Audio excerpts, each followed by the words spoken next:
Untuk menjadi hamba itu bukan kata kita. Yang pertama, radhiyallahu anhum wa radu an. Allah dulu yang ridho kepada kita, bukan kemudian kita ridho kepada Allah. Bagaimana kalau Allah ridho kepada kita?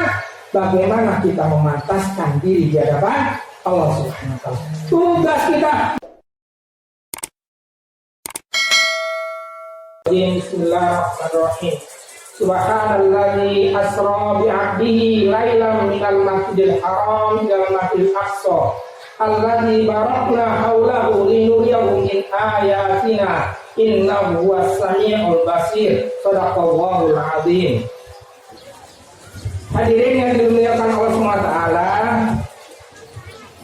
sebelum kemudian kita membahas tentang Isra Mi'raj, ada dua fenomena, ada dua aktivitas yang sering dilakukan oleh kaum muslimin seluruh dunia ketika memasuki bulan Rajab. Yang pertama adalah menyambut bulan puasa. 2 bulan sebelum kita memasuki bulan agung, yaitu bulan Ramadan, Rasulullah SAW mengajarkan kepada kita, mengingatkan kepada kita agar mempersiapkan diri, diingatkan melalui doa-doanya. Allahumma barik lana fi Rajab wa Sya'ban wa ballighna Ramadan. Ada iqdatu shaum, mempersiapkan diri kita untuk mengingat bulan yang luar biasa pahalanya, yaitu bulan Ramadan. Semoga kemudian melalui peringatan Isra Mi'raj ini kita juga diingatkan untuk mempersiapkan diri menyambut bulan yang agung, bulan diturunkannya Al-Quran, yaitu bulan Ramadan.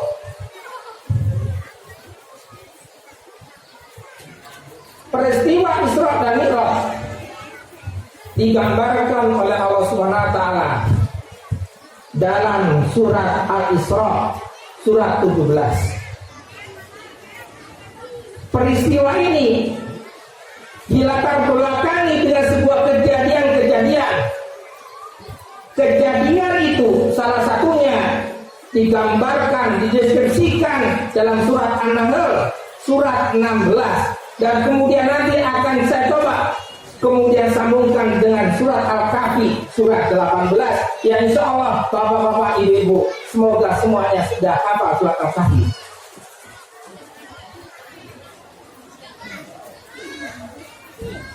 Dalam akhir surat An-Nahl ayat 127, Allah SWT mengabarkan, wasbir wa ma sabruka illa billah wa la tahzan alaihim wa la taqulu dhaiqin mimma yanfurun. Dan bersabarlah wahai Muhammad, dan tidak ada kesabaran yang akan engkau miliki itu kecuali kesabaran itu diberikan oleh Allah Subhanahu wa taala. Wa la tahzan alaihim, dan janganlah engkau bersedih wahai Muhammad karena melihat umat ini belum banyak yang beriman, dan janganlah engkau merasa berkecil hati dengan makar-makar yang akan mereka lakukan.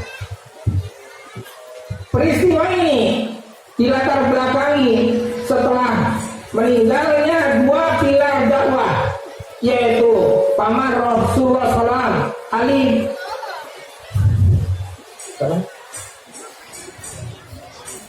Abu Thalib sebagai tokoh Quraisy yang kemudian menjadikan Rasulullah SAW aman dari serangan-serangan, cacian-cacian, siksaan-siksaan kaum musyrikin, karena beliau adalah tokoh Quraisy. Yang kedua adalah meninggalnya istri beliau, Siti Khadijah, sebagai pilar pendukung finansial dalam dakwah, sebagai pilar pendukung keresahan hati Rasulullah SAW ketika Rasulullah SAW resah dengan berbagai problematika, maka keluar seluruh pesannya selain disampaikan kepada Allah SWT, disampaikan kepada istrinya Siti Khadijah. Betapa kemudian berat peristiwa itu,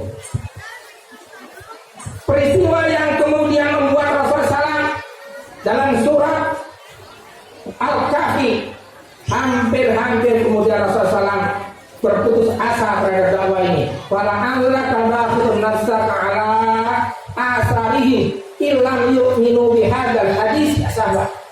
Fala'allaka bakhirun nafsaka, wahai Muhammad, apakah engkau akan menghancurkan dirimu karena melihat kaum ini tidak ada asarnya, tidak ada dampaknya, tidak ada hasilnya dari apa yang telah engkau sampaikan di hadal hadis ya sahabat. Rasulullah tidak takut untuk menghadapi kematian akibat menyampaikan dakwah ini. Rasulullah memiliki rasa keberanian, rasa ketaatan, rasa ketawakalan kepada Allah SWT. Tetapi kesedihan Rasulullah dikarenakan melihat umatnya, masyarakatnya yang masih jauh dari nilai-nilai ilahiyah. Itulah yang membuat Rasulullah SAW sedih. Maka surat Al-Kahfi itu adalah menjadi salah satu hiburan Rasulullah SAW terhadap kesedihan itu. Alhamdulillahilladzi anzala ala abdil kitab. Bersyukur, alhamdulillah, bersyukurnya kepada Allah Subhanahu wa Ta'ala, dan Allah yang mengajarkan kita bersyukur.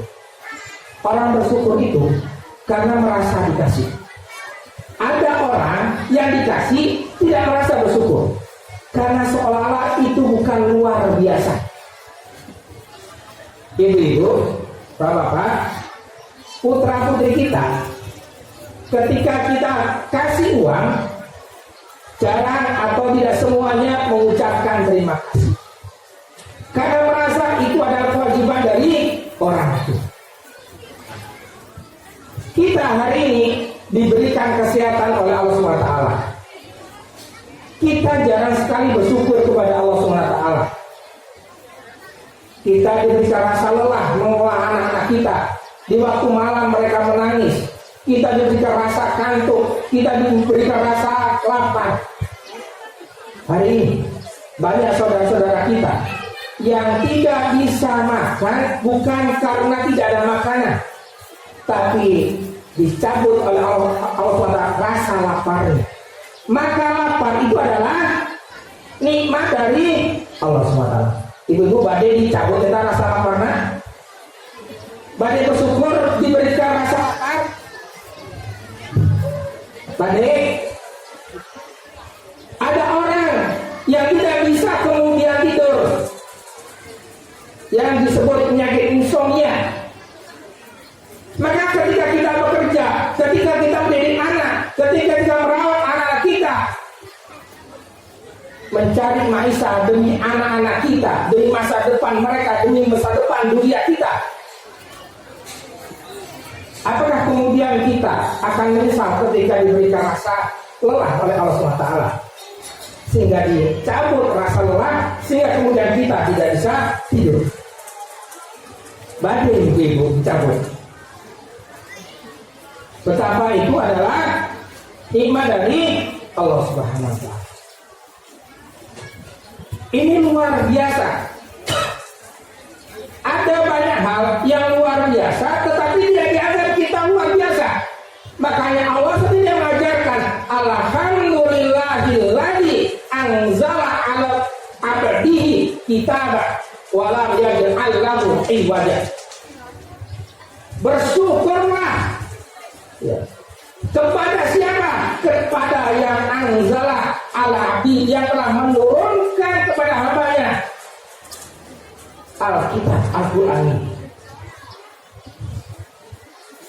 Al-Quran yang lam iwajah, yang tidak ada kebengkokan.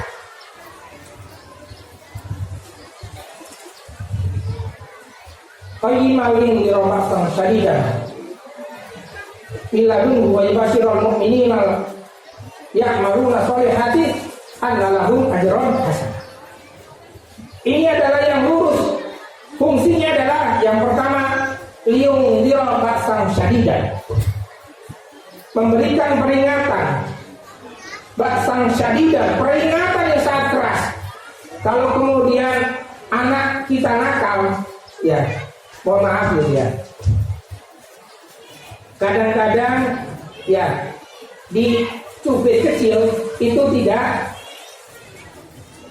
kapok, tidak merasa takut ya.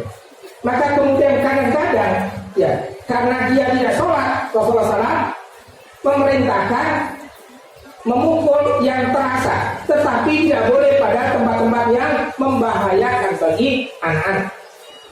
Maka kadang-kadang manusia itu tidak cukup dengan diperingati dengan sesuatu yang sederhana, yang biasa. Kadang-kadang perlu diperingatkan dengan ba'san syadidan, peringatan yang sangat keras.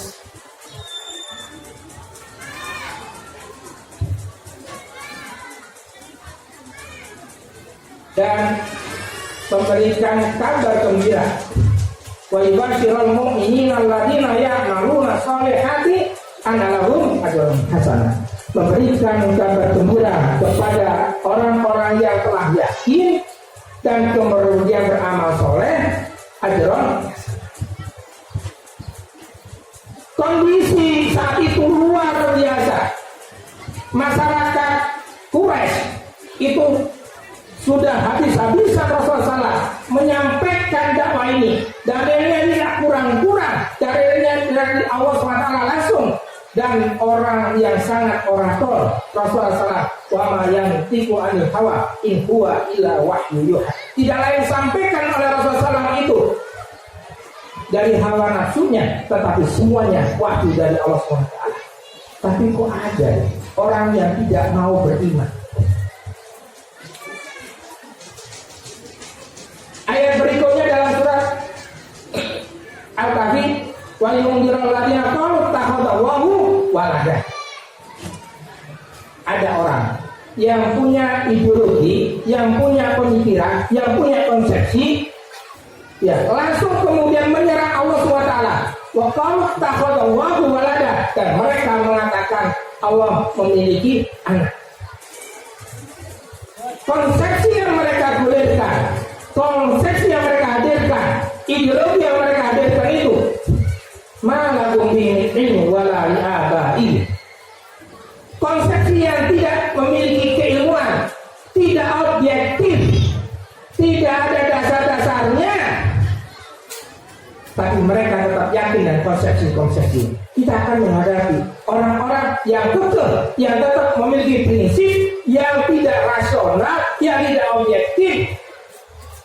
Dan inilah kemudian kehidupan sosial kemanusiaan yang dihadirkan oleh Allah SWT. Malahum bimin ilmu wala li'abaihim. Dengan demikian juga dengan nenek moyang mereka tidak punya konsepsi atau dasar-dasar yang memiliki kebenaran konsepsi itu.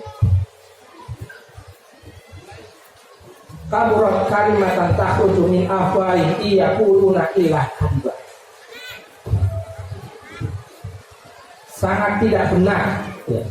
Sangat salah. Kalimat-kalimat konsepsi yang mereka gulirkan hari ini, yang salah bisa jadi benar, yang benar bisa jadi salah. Prank di mana-mana, prank dalam bidang ekonomi, prank dalam bidang sosial, prank dalam bidang pendidikan. Dalam bidang pendidikan ada usulan bagaimana kalau pendidikan agama kita hapuskan. Karena pendidikan agama itu menghasilkan anak-anak yang intoleran, anak-anak yang tidak memberikan penghormatan, penghargaan kepada orang-orang di luar golongan mereka. Persepsi yang dibangun seperti itu. Persis kemudian tadi ayat yang dibaca dalam khatam Al-Quran itu. Wa idza qila lakum aminu kama amana nas qalu anu'minu kama amana subaha ala innahu subaha wala qila ya'lamun. Dan ketika dikatakan kepada mereka orang-orang munafik ini, berimanlah kalian kepada orang-orang yang telah beriman kepada Allah SWT, sebagaimana orang yang telah beriman kepada Allah SWT. Qalu anu'minu kama amal suwaha. Apakah kami akan beriman kepada orang-orang aswaha, orang-orang yang bodoh, orang-orang yang sesat, orang-orang yang salah jalan, orang-orang yang kemudian tidak punya toleransi? Kata mereka seperti orang-orang yang soleh, orang-orang yang baik, orang-orang yang religius, dianggap orang-orang tersesat jalan. Maka jangan salah kalau para ulama dibully, kalau jangan salah kalau orang-orang yang berbaik hati itu dibully. Hadirin yang dirahmati Allah SWT,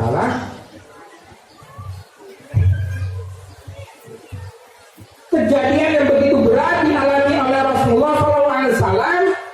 Ya, selain Allah SWT menghibur dengan surat Al-Kahfi, kejadian yang jauh lebih berat daripada Rasulullah SAW, karena di sana ada Ashabul Kahfi yang tetap mengatakan Rabbuna Rabbus samawati wal ardh, menyampaikan kepada raja yang sangat jahat, raja yang tidak menyepakati sepakat dengan ideologi tauhid, ideologi ketuhanan, tapi kemudian para pemuda ini mengatakan Rabbuna Rabbus samawati wal ardh. Rabbu itu bukan ente wahai raja, Rabbu itu adalah Rabbuna Rabbus samawati wal ardh.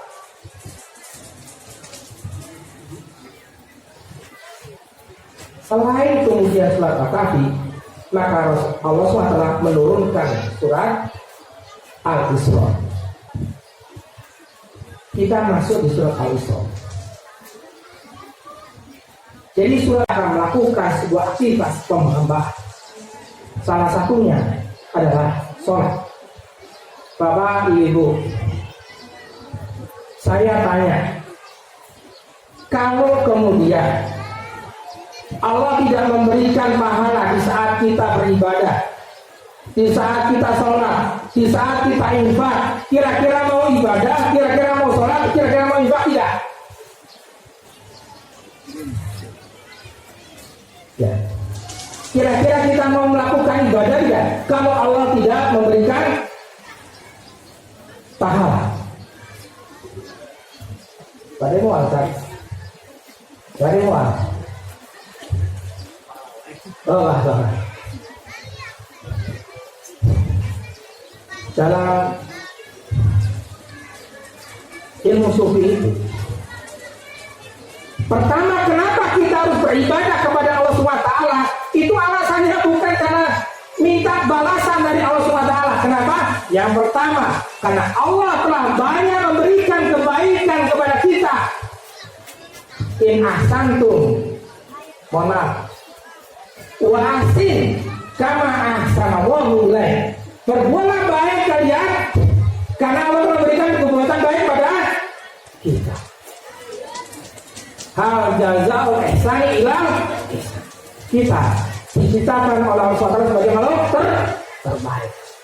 Kita dijadikan oleh Allah SWT orang yang luar biasa. Salam orang apa lagi? Wa qala rabbuka lil malaikati inni ja'alun fil ardi khalifah. Qalu atajalu fiha man yufsidu fiha wa yasfiku dima wa nahnu nusabbihu bihamdika wa nuqaddisu lak. Qala inni a'lamu ma la ta'lamun. Janganlah ketika Rabbmu itu Allah SWT berkata kepada malaikat, ini ja'ilun fil ardi khalifah.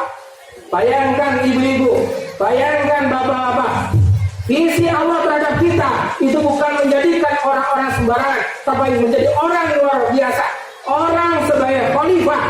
Wa qala rabbuka lil malaikati ini ja'alul khalifah. Aku tetapkan manusia ini sebagai khalifah. Malaikat kemudian bertanya kepada Allah, qalu ada ja'alu fiha man yufsidu fiha wa yasfiku dima. Wahai Allah, Engkau jadikan man yufsidu fiha ini manusia yang suka membuat kerusakan, wa yasfiku dima, dan mereka yang suka buat berdarah-darah, pertempuran di mana-mana, keonaran di mana-mana. Wa nahnu, kata malaikat, wa nahnu, sementara kami nusabbihu bihamdika wa nuqaddisu lak. Sementara kami senantiasa bertasbih, sementara kami itu senantiasa mensucikan Engkau ya Allah SWT. Apa jawaban Allah Ta'ala? Inni a'lamu ma la ta'lamun. Sesungguhnya wahai malaikat, aku tahu terhadap sesuatu yang tidak engkau ketahui. Tetap kita ditetapkan sebagai khalifah, tapi seringkali kita mendiskreditkan diri kita mendiskreditkan potensi anak-anak kita, sehingga kemudian tidak punya cita-cita besar. Ini problem bagi kaum muslimin, hilangnya himmatul, hilangnya cita-cita besar telah hilang.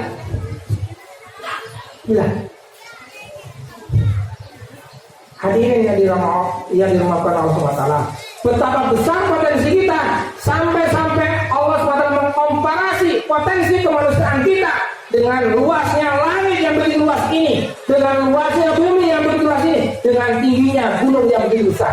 Allah menggambarkan, inna aradal amanata ala samawati wal jibal wa baina ayyahina wa asfaqna minha wa hamalal insan innahu kana zaluman jahula. Sesungguhnya aku menginginkan Allah SWT amanah mengelola bumi ini kepada langit yang begitu luas ini, kepada bumi yang begitu luas ini, kepada gunung yang begitu besar. Tapi mereka an-yahmilnah, tidak mau kemudian mengemban ini. Wa asfaqna minha, karena takut berkhianat. Wa hamalal insan, hamilah insan. Hamil itu apa? Membawa. Hamil. Insana yang membawa. Innahu kana zaluman jahula. Walaupun manusia memiliki karakter zaluman jahula, suka dolim, suka bodoh. Dolim ketika bodoh ketika tidak menjadikan Al-Quran sebagai petunjuknya. PR kita hari ini, visi Asia adalah penyelamatan generasi. Nanti akan saya jelaskan. Jadi semangat kita beribadah adalah yang pertama tadi apa? Karena ingin membalas kebaikan dari Allah SWT kepada kita. Sudah terlalu banyak. Hari ini kita bisa beriman, hari ini kita bisa Islam, hari ini kita bisa sehat, hari ini bisa kemudian menghirup udara dengan gratis. Subhanallah. Suatu ketika Aisyah radhiyallahu anha ada bertanya kepada Rasulullah, wahai hamba Allah, bukankah Allah telah memberikan kebebasan seluruh dosa-dosamu, telah menghapus seluruh dosa-dosamu? Bukankah Allah telah memberikan jaminan kepadamu akan masuk surga?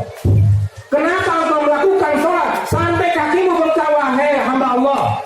Apa jawab Rasulullah? Afala akuna abdan syakur. Jadi ibu-ibu, kalau kemudian kita beramal sekedar kemudian ingin mendapat balasan dari Allah SWT, itu terlalu ringan alasan. Yang kedua, kenapa kemudian kita beramal baik? Kenapa kita mendidik anak kita dengan ikhlas? Kenapa? Bukankah kita telah diberikan kebaikan oleh Allah SWT dengan dihadirkan anak-anak kita? Maka syukurilah, itu titipan dari Allah SWT. Bapak-bapak dan ibu, yang kedua alasannya adalah kebaikan yang kita lakukan seringkali dikonotasikan kita memberi sesuatu seolah-olah untuk orang lain, tapi bagaimana Al-Quran menggambarkan kepada kita, in ahsantum li anfusikum, masih di surat Al-Isra ayat itu juga masalah. Jika kalian berbuat kebaikan, maka kebaikan itu untuk kalian. Coba, Bu, Bapak, kalau kita memberikan kebaikan kepada orang lain, enak wae batur, kurang masih kebaikan kepada batur. Enak wae batur bilahnya. Tapi kalau kita yakin, kalau kita beriman kepada Al-Quran, bagaimana pandangan persepsi Al-Quran? Kata Allah, in ahsantum li anfusikum. Jika kalian berbuat kebaikan, maka kebaikan itu untuk kalian, bukan untuk orang lain. Luar biasa. Bapak Ibu, badai ibadah, badai berbuat kebaikan, badai berterima kasih kepada Allah SWT. Ya. Oh, masih ayat yang kedua. Ada ayat lagi. Wa may yashkur fa innama yashkuru li nafsi. Barang siapa bersyukur, maka sesungguhnya syukurnya untuk dirinya. Ibu-ibu, bapak-bapak, kita itu bersyukur dalam berikan kebaikan. Kita infak, kita sedekah, kita membantu orang lain. Allah nggak butuh itu, Bu. Ya, bukan butuh itu. Kita yang butuh sedekah, kita yang butuh infak, kita butuh menolong orang lain. Ya. Karena sesungguhnya lain wa may yashkur fa inna yashkuru. Barang siapa bersyukur, beribadah dengan benar kepada Allah SWT, mengabdikan kepada Allah SWT dengan benar, ia karena budu, wa ia karena stain, hanya beribadah kepada Allah SWT dan hanya kemudian bergantung kepada Allah SWT, maka sesungguhnya semuanya kembali kepada dirinya. Yang ketiga, lain syakartum la azidannakum. Jika kalian bersyukur, jika kalian berbuat kebaikan, jika kalian beribadah kepada Allah SWT, lain syakartum la azidannakum. Lalu kapan kita membalas kebaikan Allah SWT kepada kita? Kapan Bapak Ibu? Apakah kita sudah merasa sudah terlalu banyak ibadah kita kepada Allah SWT? Sudah terlalu banyak kebaikan yang telah kita berikan? Pada setiap kebaikan, setiap ibadah kita itu kembali untuk membalas kebaikan Allah SWT kepada kita yang dulu. Untuk sesungguhnya apa yang dilakukan, sesungguhnya untuk diri kita, sesungguhnya setiap kebaikan langsung dibalas berlipat kali oleh Allah SWT. Luar biasa.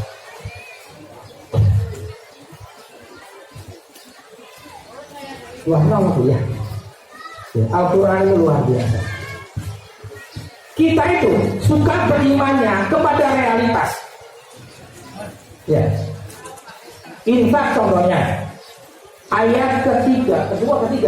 Alif lam dan kita bulan Rabiul dan Mustaqim. Alladzina yu'minuna bil ghaibi wa yuqimuna sholata wa mimma razaqnahum yunfiqun. Infak. Infak itu tidak berkaitan dengan kaya dan miskin. Semua orang harusnya bisa berinfak. Infak. Wa mimma razaqnahum yunfiqun.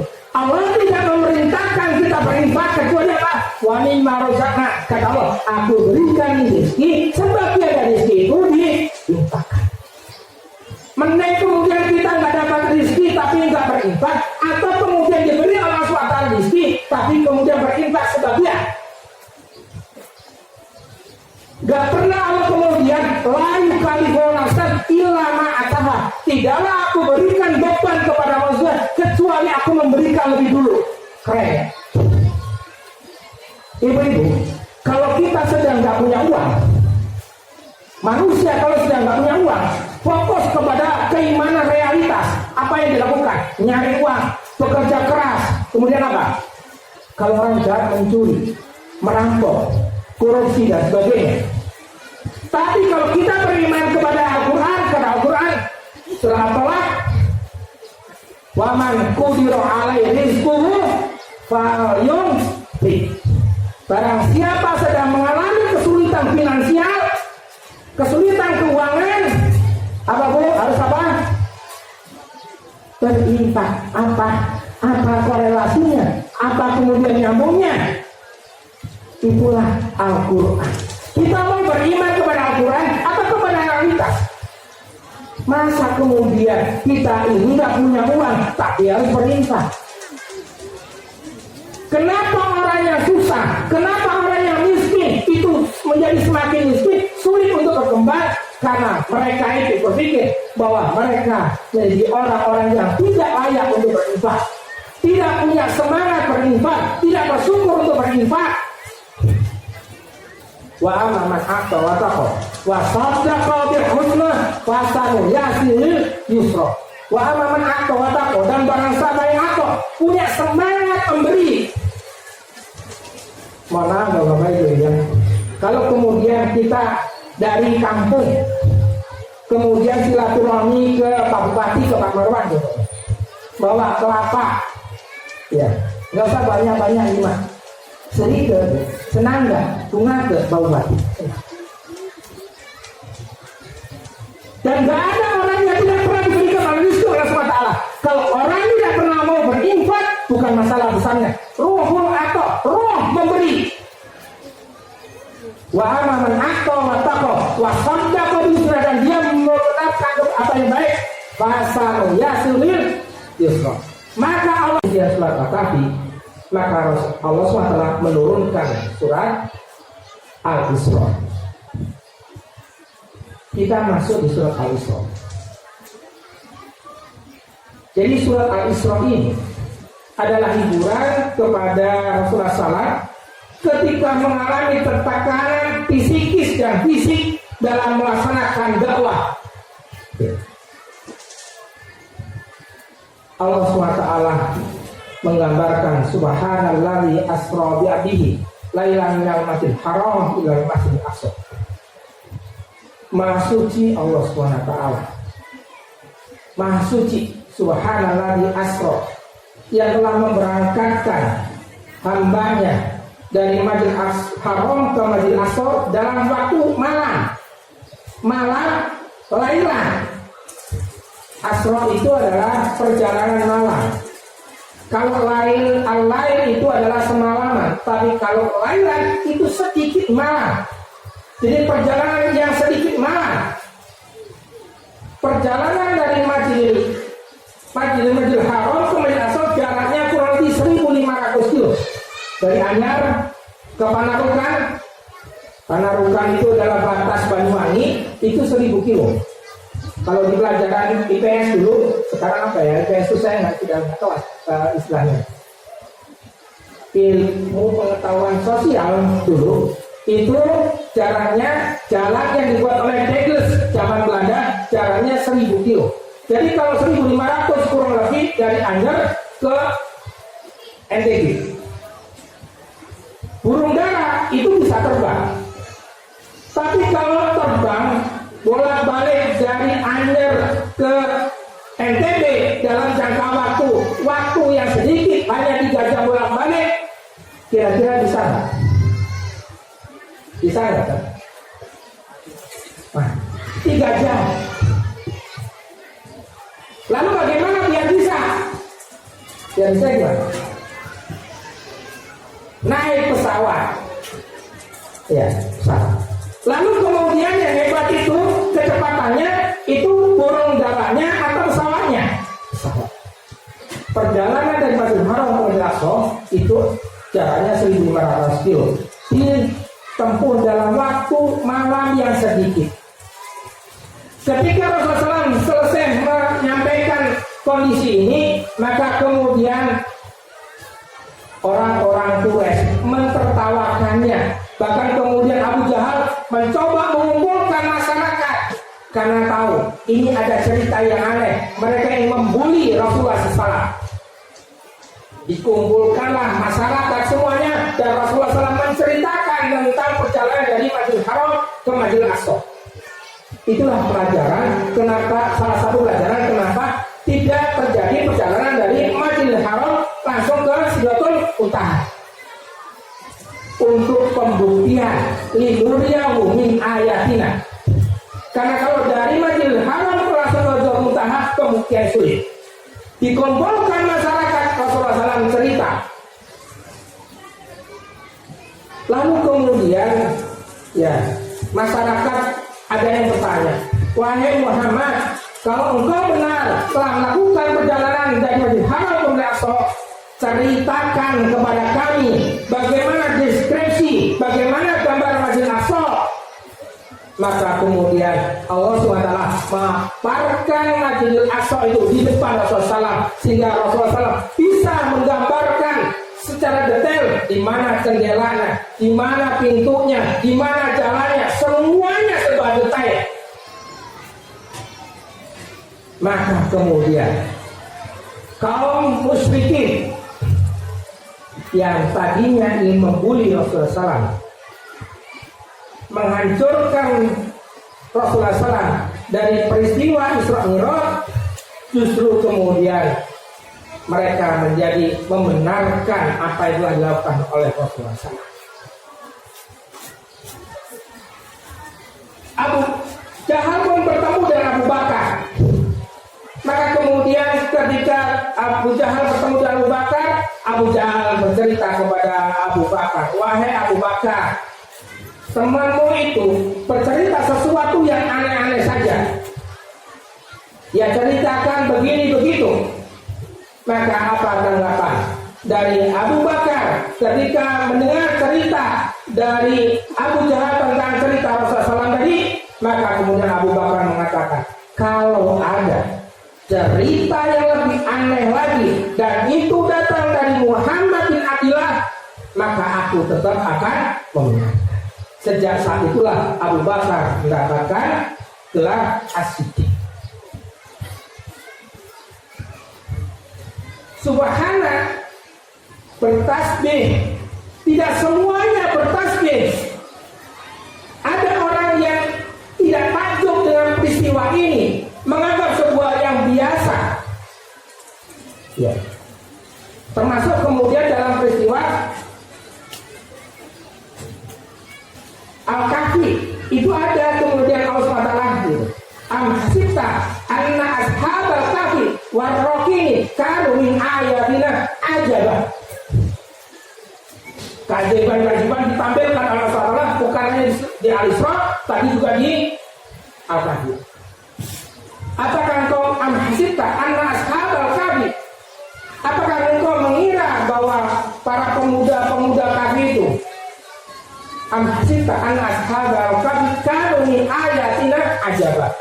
Kan mereka itu adalah sesuatu tanda-tanda keajaiban yang ada dariku, kata Rasulullah Ta'ala. Apakah hanya itu keajaiban itu? Maka selain keajaiban Al-Kahfi yang ditidurkan oleh Allah Ta'ala selama 300 tahun, ya, peristiwa Isra ini adalah peristiwa keajaiban yang dihadirkan oleh Allah SWT, ya, untuk membesarkan semangat Rasulullah SAW, untuk membuktikan kepada umat ini, kepada masyarakat, betapa sesungguhnya keajaiban Allah SWT itu ada. Bahwa sesungguhnya Rasulullah SAW adalah manusia utusan Allah SWT.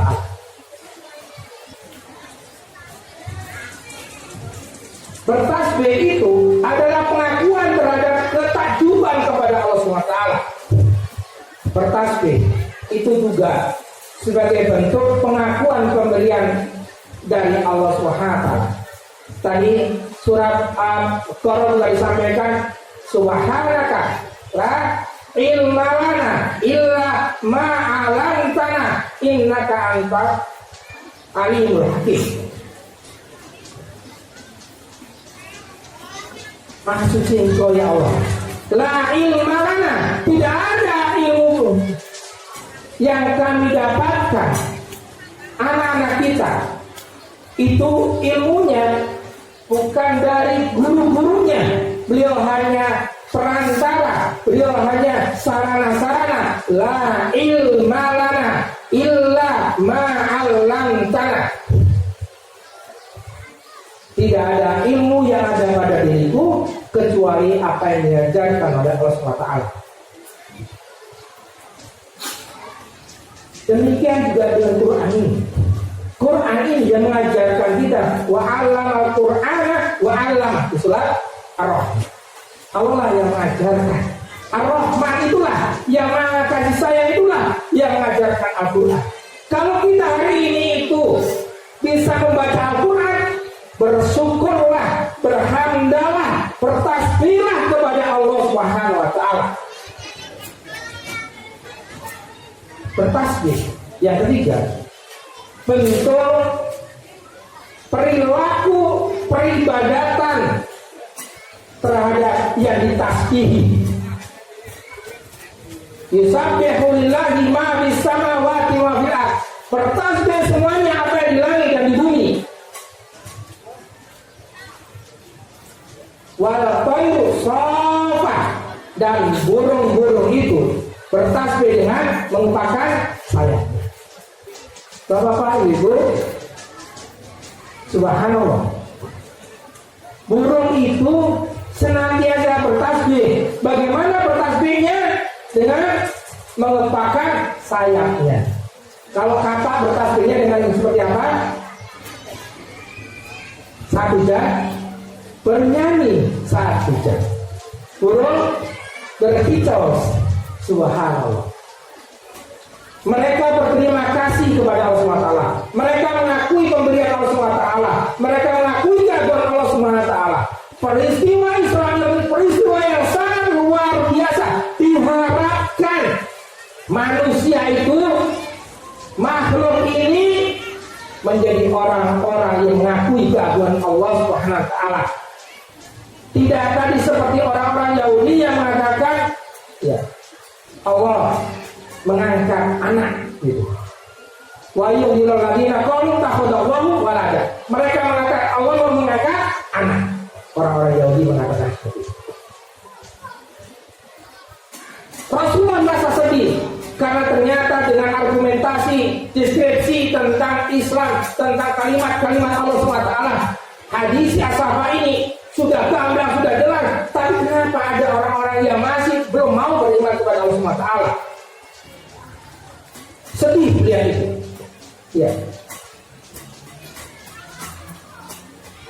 Ketika Rasulullah SAW melakukan Isra, terakhir bertemu dengan Nabi Musa alaihissalam, berkaitan dengan tawar-menawar berapa rakaat jumlah sholat harus kemudian dikerjakan oleh umat ini. Tetapi ada satu kejadian yang juga menarik.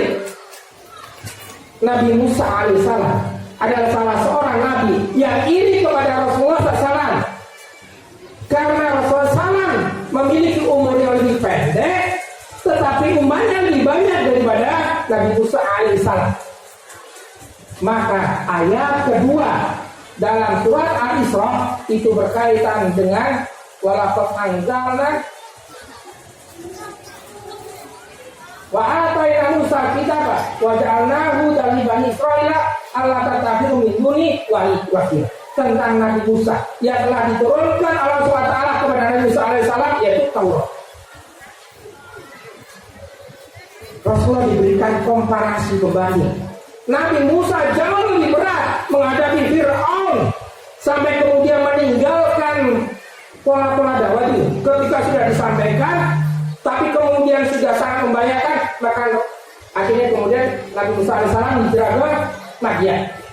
Kalau Ashabul Kahfi tadi hijrah ke Gua. Rasulullah SAW surat Al-Isra ini kan di Mekah, nanti hijrahnya ke Madinah. Pola-polanya sama. Tetapi dikatakan dulu kan lari dari medan dakwah, menyampaikan ideologi ketuhanan dulu, ideologi tauhid dulu, baru kemudian lari dari medan dakwah ketika situasinya tidak memungkinkan. Bahkan kemudian Allah SWT di ayat 3-nya dari surah Al-Isra menggambarkan tentang dzurriatan man hamalna ma'ahu innahu kana abdan syakur. Dzurriatan man hamalna, keturunan yang terselamatkan, terbawa ma'ahu bersama Nabi Nuh.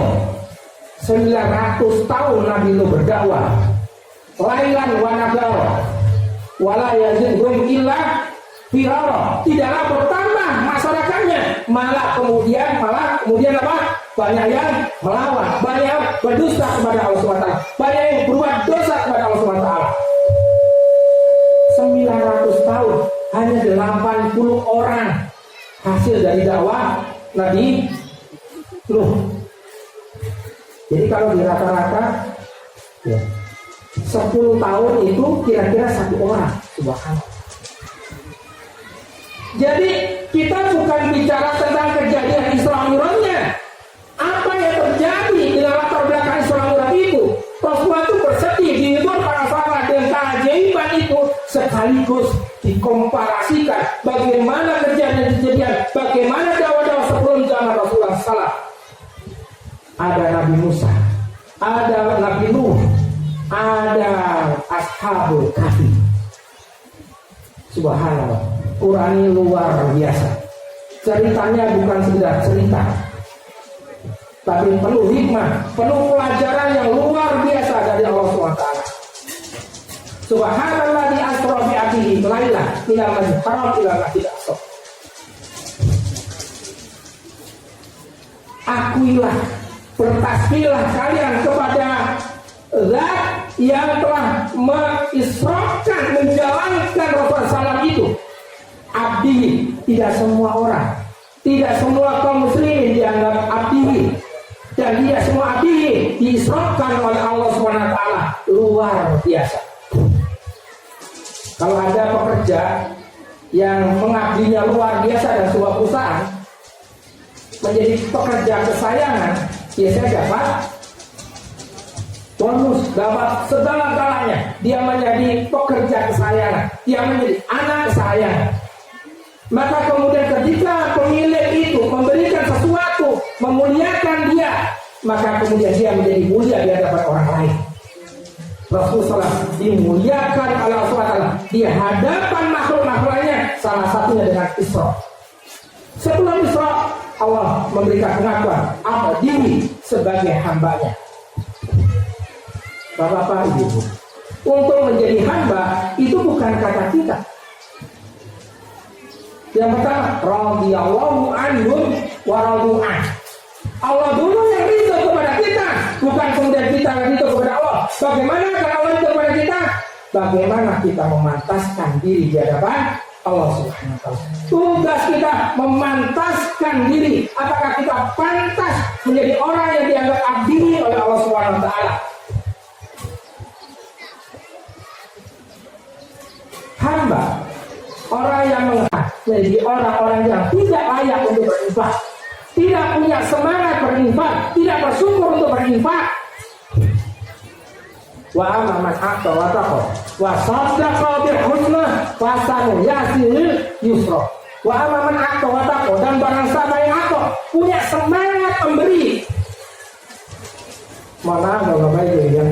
Kalau kemudian kita dari kampung kemudian silaturahmi ke Pak Bupati, ke Pak Marwan gitu, bawa kelapa, ya, nggak usah banyak-banyak lima, sedikit, senang nggak, bunga ke Pak Bupati.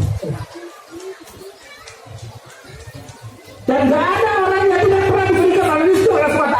Kalau orang tidak pernah mau berinfak, bukan masalah besarnya. Ruhul atau roh memberi. Wa amaman atau wa taqwa wa saddaqa bisra, dan dia menetapkan apa yang baik, fasanu yasulil yusra, maka Allah akan segera menyegerakan kita kepada kemudahan. Jadi kalau kita sudah mengalami problematika finansial, problematika rumah tangga, problematika pekerjaan dan sebagainya, saya itu biasanya kalau sama istri kemana-mana seolah-olah nggak ada hubungannya, ya pergi pasti kemudian infak kepada Allah. Apa sih hubungannya? Hubungannya keyakinan kepada Allah SWT. Wa amma man bakhila wastaghna, dan barang salah bakhil, pelit. Orang pelit itu agar hartanya tidak tua. Wa amma man bakhila wastaghna wa kadzdzaba bil husna, dan dia mendustakan sesuatu yang baik, fasanu yasilul ausra, maka akan segera langsung kata Allah, langsung disegerakan kepada kesulitan. Makanya orang yang sulit, orang yang susah, orang yang miskin itu miskin aja. Kenapa? Karena biasanya mereka berpikir tidak layak saya berbuat kebaikan, tidak layak saya berinfak.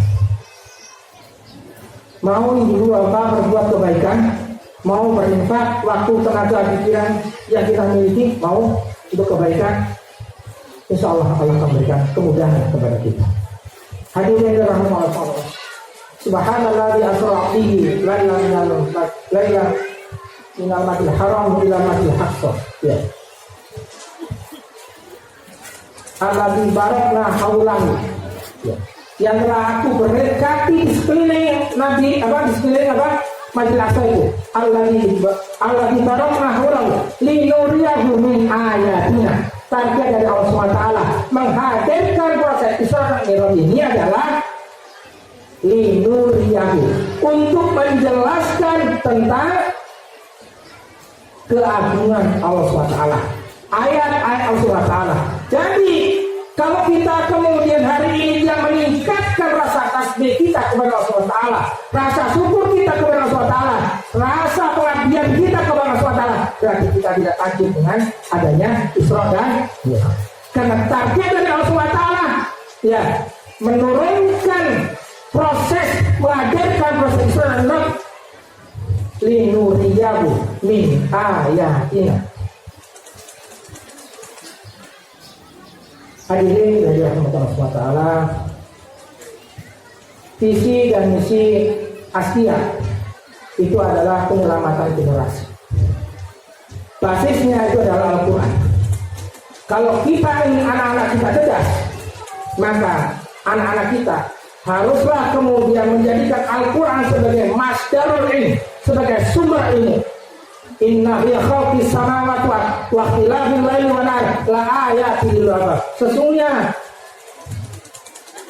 terhadap penciptaan langit dan bumi dan putaran malam dan siang la ayatin lil albab adalah ada apa?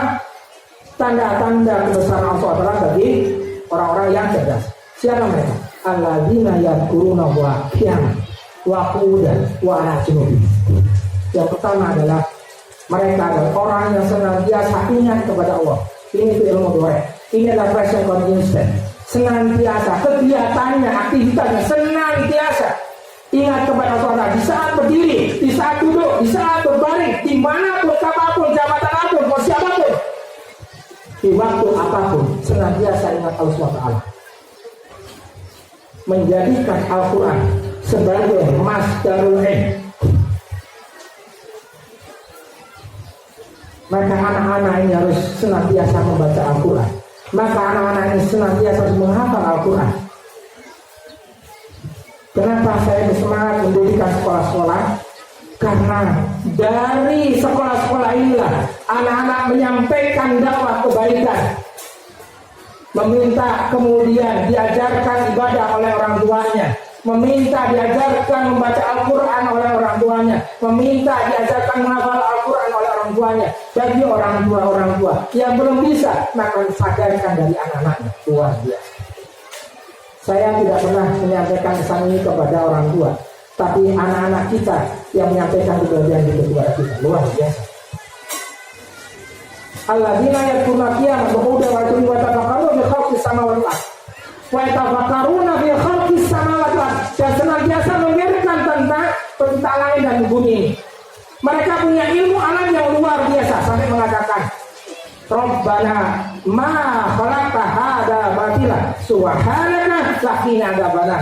Bertasbih laqina adzabannar. Dan jauhkan kami dari api neraka. Coba saya tanya, bagaimana pandangan kita tentang tikus? Masalah ya.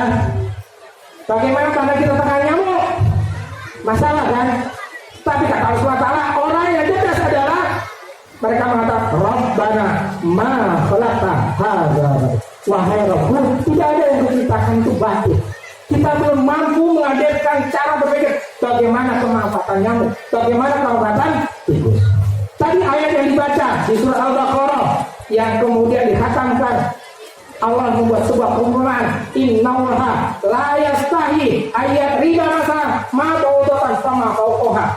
Allah tidak merasa malu untuk membuat perumpamaan seekor nyamuk atau yang lebih kecil daripada nyamuk. Ibu-ibu tahu nggak? Nyamuk jantan bisa hidup dengan menyerap sari-sari bunga. Dia setelah mengawini betinanya, dia mati. Pertanyaannya, ada nggak bapak-bapak yang siap berpikir mengeksploitasi dan mengeksplorasi seluruh potensi kehidupan yang dia miliki hanya untuk dunianya? Siapa? Setelah kemudian ada benar-benar ada dunia, baru kemudian meninggal. Nyamuk betina untuk mematangkan telurnya itu butuh darah dan seringkali menggigit diri kita. Ini Bu pertanyaannya. Biasanya kalau kita menebuk nyamuk membaca bismillah atau bangsa lukur aja. Bangsa lukur aja plak. Nyamuk betina menyerap darah kita, konsekuensinya kita bunuh. Kalau selamat dari pembunuhan, pembantaian yang dilakukan oleh manusia, maka dia kemudian bertelur. Setelah bertelur, dia mati. Ibu-ibu siapa? Mengorbankan seluruh potensi yang dimiliki hanya untuk dunianya. Keren mana ibu-ibu dengan nyamuk? Kira-kira mujahidah bukan bu? Hah? Yang laki-laki mujahid bukan? Keren dia. Innawa la yastahi ayyah riba masalah ma ba'urutan kaum utama apa. Allah tidak merasa malu membuat sebuah perumahan hanya seekor nyamuk atau yang lebih kecil daripada nyamuk. Luar biasa. Kita ini tidak diabadikan, bu, nama kita dalam Al-Quran. Nyamuk diabadikan dalam Al-Quran, luar biasa. Diabadikan dalam konteks yang positif. Maka kalau kita bicara bahwa kita menghadirkan generasi Quran, generasi yang cerdas, maka anak-anak kita harus pandai bukan hanya dengan Al-Quran, tapi kemampuan Allah, ilmu-ilmu kaunnya harus luar biasa. Pandangan mereka dalam masalah-masalah kami harus positif. Nggak boleh mandang tikus adalah masalah, nggak boleh mandang nyamuk adalah masalah. Bagaimana menemukan hikmah, bagaimana menemukan kemanfaatan ciptaan Allah SWT. Ini akan membuat generasi mengeksploitasi potensi-potensi yang dimiliki untuk kebaikan. Luar. Ini baru kemudian ada sesuatu yang dianggap kemudian tidak. Karena kita seringkali kita tidak adil, karena anggap anjing itu najis, karena babi haram, sikap kita tidak baik kepada anjing, benar nggak? Sikap kita tidak baik kepada babi. Padahal Rasulullah SAW pernah memberikan jaminan kepada seorang perempuan penzina yang dosanya luar biasa. Akhirnya dijamin oleh Rasulullah masuk surga karena memberikan minum kepada anjing yang sedang berdosa. Luar biasa. Jadi boleh membunuh binatang boleh, yang lain boleh, tapi caranya. Mereka makhluk Allah, mereka memberikan kemanfaatan kepada kita. Burung-burung itu, mereka lebih senang di Singapura daripada di Indonesia. Kalau kita ke Singapura, saya ke Australia, itu di depan kita. Di mana-mana ada, di depan hotel ada. Kalau di Indonesia, nggak mau di Indonesia. Kenapa? Karena ditembakin oleh pemuda-pemuda muslim. Begitu. Mending di Australia, mending di Singapura, karena di sana lebih Islami. Luar biasa. Hadirin yang dirahmati Allah SWT, ini banyak hikmah, pelajaran-pelajaran. Mau diteruskan saya lagi? Saya pikir kemudian itu sebagian bisa kemudian saya sampaikan. Ya, moga-moga tidak puas dengan penjelasan ini, karena sebenarnya saya ini seringkali disebutnya juragan kambing. Jadi profesinya ketua aspek itu asosiasi pengusaha ya peternakan. Ketua dia dari Himpunan Peternak Kambing Domba Indonesia, tapi bukan tukang domba. Ya, jadi kalau kemudian mau nanya bahwa Pak Beliau bagaimana cara memelihara domba 1000 ekor cuma satu orang, tanya saya, expert saya. Jadi kalau Al-Quran ini saya belajar nanti ke Ustaz di sini. Kurang lebihnya mohon maaf. Assalamualaikum warahmatullahi wabarakatuh.